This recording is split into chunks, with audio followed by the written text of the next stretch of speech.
Merhaba değerli kardeşlerim. Bir Top 11 videomuza da hoş geldiniz, sefa geldiniz. Arkadaşlar yine bir sezonun sonuna yaklaştığımız şu günlerde inşallah herkes hedefine ulaşmıştır diyorum. Hepinize güzel oyunlar diliyorum değerli arkadaşlar. Şimdi değerli kardeşlerim, bir evvelki videomuzda hatırlarsanız özellikle ne demiştim? Messenger'dan bana alt level'dan gelen sorulara her ne kadar kanalımızda o sorularla ilgili detaylı ailemizin kanalında detaylı videolar da olsa yine dilimin döndüğünce o kardeşlerime cevap vermeye çalışmıştım. Şimdi onun bir ikinci bölümünü arkadaşlar. Bu arada ben müsaade ederseniz tekrar notlarımla koordineli olarak gitmeye çalışacağım. Birkaç konu daha var arkadaşlar sorulan sorular arasında. Onlara bir evvelki videoda tabi uzatmamak adına cevap vermemiştim. Bugün de o 2-3 konuyu daha üzerinden geçerekten bu videoyu da uzatmadan kapatmak istiyorum değerli arkadaşlar. Şimdi arkadaşlar özellikle bana çok gelen sorulardan bir tanesi şu. Abi canlı yayınlar. Her zaman geliyor zaten bu, yani yorumlarda da geliyor. Arkadaşlar canlı yayın bir planlama işidir. En son yanlış hatırlamıyorsam eğer yılbaşında galiba yapmıştık. Epey bir zaman geçti üzerinden. İnşallah ben de çok istiyorum. Ama bunun bir planlaması olur, ön hazırlığı olur, ön duyurusu olur gibi vesaire vesaire birçok aşaması var. Ha, bireysel de yapabilirim. Sizlerden gelen bazı şeyler var. Yani diğer tabii ki değerli video yapıcı arkadaşlarımla bir ortak olarak bu da bir davet olsun diyeyim artık. Yine bir davet etmiş olayım. Ortak bir şey gelirse, ortak bir platformda, ortak bir saatte buluşma şansımız olursa ortak bir canlı yayına da ben her zaman açığım değerli arkadaşlar. Şimdi değerli kardeşlerim. Öncelikle yine tabii notlarımla ben koordinasyonlu olarak gitmeye çalışacağım. Arkadaşlar bir evvelki videoda neden bahsettik? Federasyonlardan bahsettik, tesislerden bahsettik, antrenmandan bahsettik vesaire vesaire. Bir evvelki videoda var hepsi. Şimdi bu videoda da 2-3 konuyla ilgili bana sorulan sorular vardı. Öncelikle birinci sorulan soru şuydu arkadaşlar.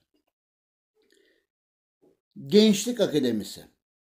Şimdi değerli kardeşlerim, tabii alt level arkadaşlardan gelen sorular da tabii onların tabii yuvaları, tabii tesisleri geliştikçe yuvaları açılacak, level'ları ilerledikçe daha çok Gençlik Akademisi'nde oyun çıkarmaya çalışacaklar ama işin ana mantalitesi şu. Gençlik Akademisi çok önemli. Evet, yeni güncellemelerle, yeni yapılanmayla belki gençler sezon sonundaki güç oranınıza etki ediyor artık. Eskide etmiyordu, şimdi ediyor. Ama her ne olursa olsun Gençlik Akademisi'nden bir oyuncu dahi, bir yuvadan bir oyuncu dahi çıkarsanız size, takımınıza katkı sağlayacak, doğru antrenmanla geliştirebilirsiniz eğer geliştirme şansınız olursa.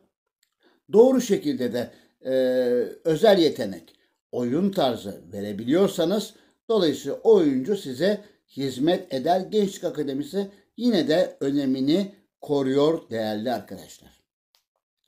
Şimdi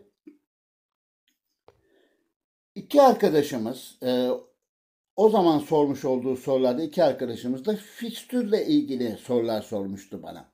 Bakın bununla ilgili de detaylıca bir video var arkadaşlar. Yani bu işlediğim bütün konularda bir evvelki videoda, şu anki videomuzda üstü kapalı olarak geçtiğim bütün konuların hepsi oynatma listemiz içinde veya kanalımız içinde videolarda var değerli kardeşlerim.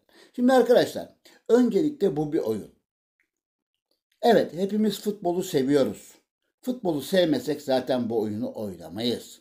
Ama öncelikle okul, iş, nerede bir reel hayatınız varsa öncelikle reel hayat arkadaşlar. Oyun tamam, eyvallah. Ama diyelim ki planlama nasıl yapabiliriz diye bir soru sormuştu. İki kardeşim buna benzer bir soru sormuştu. Arkadaşlar planlamanızı haftalık da yapabilirsiniz.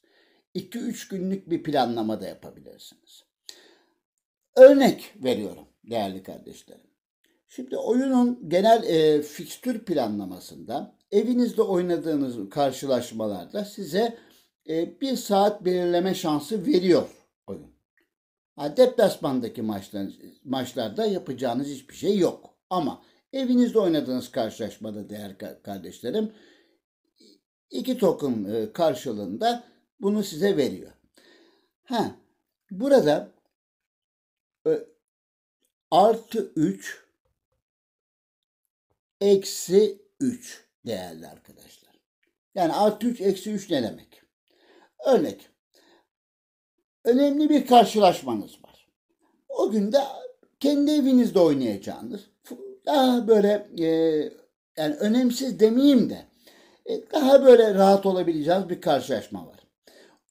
O karşılaşmayı eğer önemli olan maçınızı başında olmak istediğiniz bir saate, günlük reel yaşantınıza göre başında olmak istiyorsanız eğer artı 3 ve eksi 3 kuralını işletebilirsiniz. Nasıl işletiyorsunuz değerli arkadaşlarım? Daha az önemli olan, daha az önem arz eden maçı yoğun olduğunuz bir saate alabilirsiniz değerli arkadaşlar. Çünkü onu daha sonra daha ileri bir saate de alma şansınız var. Çünkü kendi evinizde oynuyorsunuz. Dolayısıyla önemli olan karşılaşmanızı oyun yani Nordeus Top 11 3 saat ileri 3 saat geriden evvel veya sonra uygulamak zorunda. Yani örnek 12'de bir maç aldınız. Önemli olan karşılaşmanızda daha henüz belli değil. Mesela bir eleme turu maçı oynuyorsunuz. Turu geçmişsiniz ama bir gün sonra zaten maç saatleri belli olacak. Dolayısıyla deplasmanda da oynasanız, eğer aynı gün kendi evinizde oynuyorsanız o deplasmandaki takım maçınızı da bir şekilde artı 3 eksi 3 saat kuralına göre ayarlama şansınız var değerli arkadaşlar. Bununla ilgili bakın. Bu şimdi tabii çok detaylı bir konu. Bununla ilgili kanalımızda video var. 2 arkadaşımızın çünkü bana bu konuda bir sorusu oldu. Bununla ilgili lütfen o 2 arkadaşımız için söylüyorum. Lütfen kanalda o videomuzu takip edin, izleyin. Fikir edineceksiniz değerli arkadaşlar. Şimdi 12'de alıyorum bir maçı ortalama aldınız. Ya 3'ten sonraki bir saate vermek zorunda ya sabah 9'dan sonra evvelki bir saate vermek zorunda. Yani karşı rakibiniz de kendi evinde oynasa bile dolayısıyla sizin 9 ile 3 arasındaki blokajınızda o maçı kendi saatleri içine alamaz. O da o saatlere uymak zorunda. Dolayısıyla böylece oyunun başında olma şansını biraz daha arttırabilirsiniz. Günlük meşgalenize göre, günlük işinize göre arttırma şansınız var. Yani bununla ilgili kısa olarak, fikstür olarak söylüyorum. 3 saat ileriden sonraki bir saat, 3 saat geriden sonraki yani sizin öngördüğünüz maçınızı 3 saat geriden evvelki bir saate vermek zorunda arkadaşlar. Dolayısıyla karşınızdaki menajer de o saatlere göre kendine göre o da bir planlama yapıyorsa eğer o saatlere göre ayarlama yapabilir değerli arkadaşlar. Bunu çok kısa olarak geçtim. Arkadaşlar bir de son hafta görüşmelerle alakalı bir konu var. Tabii daha henüz görüşmeler açılmadı. Bir 9 saat diyor ama bu videonun çıkma saatiyle beraber herhalde görüşmeler de açılmış olacak. Arkadaşlar görüşmelere nasıl oyuncu hazırlanır? Bununla ilgili de bir arkadaşımızın yine sanıyorum 3 level olan bir arkadaşımızdı. Cengiz miydi? Bakıyorum bir taraftan da laptopla müsaade ederseniz bakıyorum. Evet. Cengiz kardeşim kendisine de selam olsun. Diyor ki abi nasıl görüşmeye oyuncu hazırlayabiliriz? Arkadaşlar bununla ilgili de kanalda detaylıca video var değerli arkadaşlar. Zaten bu soru cevap bu ikinci bölümle beraber bu soru cevabı da kapatmış olacağız. Bundan sonra çok güzel taktik videolarımız da gelecek. Yine bizi izlemeye devam edin diyorum değerli arkadaşlar. Şimdi son olarak Gençlik Akademisi ile ilgili soru gelmişti. E, ha, e, Değerli kardeşlerim, etkinliklerle alakalı da sorular geliyor. Etkinliklere lütfen katılın. Video alıştırma etkinliğini her zaman bir numara koyuyorum. Tuzak olmayan, sizi hırsa kapıldırmayacak olan etkinliklere lütfen katılın değerli kardeşlerim. Şimdi bir şey daha vardı. Onunla ilgili hemen müsaade ederseniz notlarıma tekrar bakıyorum. Atlamak istemiyorum çünkü bu soru cevabı bu videoda kapatacağız inşallah. Bundan sonra daha farklı konularla karşınızda olmayı planlıyorum. Bana bir arkadaşımızın bir sorusu daha vardı. Abi hemen şöyle geçiyorum. Abi kadro planlamamızda tabii okumaya çalışıyorum şu anda bir taraftan da. Şunu demek istiyor özetle değerli arkadaşlar. Diyor ki yani işte kadromuzu o olası maç içinde değiştirirsek, sistemimizi değiştirirsek, taktiğimizi değiştirmek zorunda mıyız? Olabilir. Tabii ki değiştirmek zorundasın kardeşim. Ama yedeklerden aldığın oyuncularla ama saha içindeki alternatifli kadronla, bu önemini bahsediyordum hep, alternatifli kadronla değişiklik yaptığın zaman tabii ki o sisteme göre de, rakibe göre de, hava şartlarına göre de vesaire bir değişiklik yapmak durumundasın değerli kardeşim. Maçın sonucu menfi olabilir, müspet olabilir. Şu yanılgıya düşmeyin yalnız. Bakın, savunma oynarken aniden hücuma geçebilir miyiz? Geçemeyiz arkadaşlar. Hiçbir işe yaramaz. Geçersiniz ama hiçbir işe yaramaz.